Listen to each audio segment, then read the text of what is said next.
जो ऊपर में बैठे हैं, जो अरबपति हैं, और हमारे जमीन में जो खनिज संपदा है उसके नजर में है। मेरे भाइयों बहनों, हमारी अज्ञानता के कारण हम लोग एक दूसरे पे लड़ मरते हैं, वो फलना धर्म का है, वो फलना धर्म का है करके। लेकिन सबसे पहली बात है कि हम पहले आदिवासी हैं, पहले हम लोग आदिवासी हैं, आदिवासी के हक लड़ेंगे, उसके बाद धर्म में आएंगे। मेरे भाई और बहनों, बहुत षड्यंत्र पूर्वक हम आदिवासी को एकत्रित नहीं होने दे रहे हैं, तितिर बितिर हो जा रहे हैं, क्योंकि सरकार भी जानती है जिस दिन आदिवासी एकजुट हो गए उनका जीना हराम कर देंगे, सत्ता से दूर फेंकने का काम करेंगे। करेंगे कि नहीं करेंगे? करेंगे कि नहीं करेंगे? जागो, ये तो भागो, कटोगे तो कटोगे। हमारे पास अब कहीं जगह नहीं है। जब रोहतास से निकले तो पूरा दुनिया खाली था, लेकिन अभी हम कहां जाएंगे?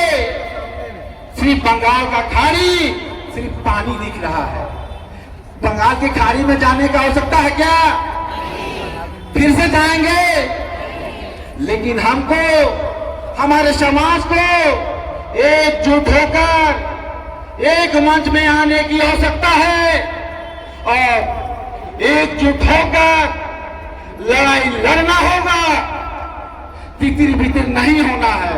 मेरे भाई और बहनों, मैं इतनी कहकर मैं आप लोगों को सादर आमंत्रित करता हूं कि 2 अप्रैल चीर बगीचा में आप लोग अधिक से अधिक संख्या में आकर हमारा शोभा यात्रा को एक नहीं होने के कारण इसका नाजायज फायदा हमारे जो सरकार और सत्ता में बैठे हैं उन लोग यूज कर रहा है। यूज होने देंगे? यूज होने देंगे? तो एक मंच में आने का समय आ गया है और एक मंच से हम लोग आह्वान करते हैं कि और भी आने वाला समय में जितने भी संगठन है, आदिवासी संगठन है, उनको भी हम लोग एक मंच में लाने का काम करेंगे।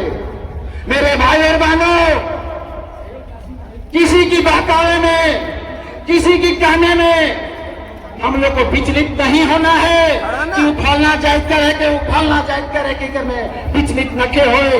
हमें तो पहला आदिवासी है कि तो आदिवासी के हक कर लड़ाई लड़ना है। आदिवासी है कि बिना ले तो आदिवासी के हक की लड़ाई लड़ो। देखा आर्टिकल 25 में हमके धर्म माने कर स्वतंत्र अधिकार है, प्रचार प्रसार करे का अधिकार है। तो मैं सरकार से कह चाहे कि आप भी आदिवासी को हिंदू में धर्मांतरित कर। दिल्ली में जो बैठे हैं वो आदेश दे रहे हैं जिस दिन डिलिस्टिंग हो जाएगा तो आप लोग को मालूम है ईसाई सिर्फ डिलिस्टिंग नहीं होगा, उनका षड्यंत्र है कि ईसाई लोग का नाम लेकर हमारा आदिवासी समाज का सहयोग लेकर इन लोग क्या चाहते हैं? हमारा जल जंगल पर कब्जा करना चाहते हैं। और जिस दिन डिलिस्टिंग हो गया उस दिन जितने भी जो आदिवासी है भारत में निवास करते हैं सब जनरल हो जाएंगे। जनरल होने के बाद में 5वीं अनुसूची खत्म हो जाएगा, पैसा कानून खत्म हो जाएगा, CNT एक्ट खत्म हो जाएगा, ग्राम सभा खत्म हो जाएगा।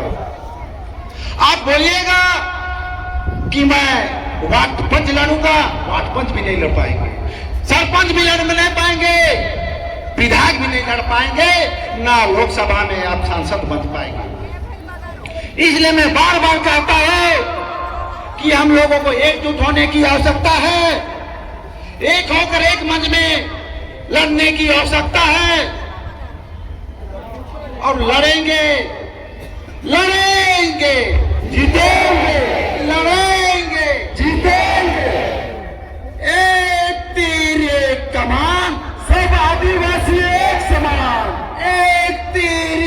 समान, आदिवासी एक समान। काला कानून वापस लो, वापस लो, वापस लो। काला कानून वापस लो, वापस लो, वापस लो। काला कानून वापस लो, वापस लो, वापस लो। कहकर मैं अपने शब्दों को विराम देता हूं। जय जवाहर।